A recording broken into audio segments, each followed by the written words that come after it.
भारत पाकिस्तान तणावाच्या पार्श्वभूमीवर अमेरिकेने आता मध्यस्थी केली आणि त्यावरून शरद पवारांनी भूमिका मांडली आहे। शिमला करारानुसार काश्मीर प्रश्नावर तिसरा देश बोलू शकत नाही असं शरद पवार म्हणाले। शिमला करार भुत्तो आणि इंदिरा गांधी यांच्यात झाला होता असंही शरद पवार म्हणाले।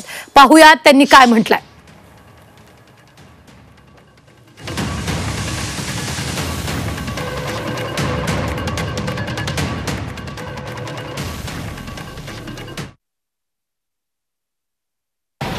मला जे आठवते ते शिमला करार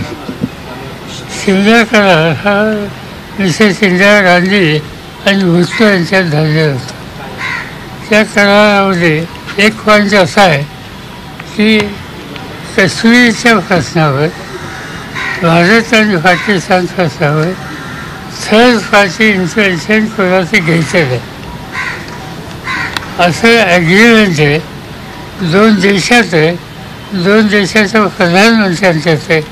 असं असताना अमेरिकेची मदत घ्यायची काय आवश्यकता होती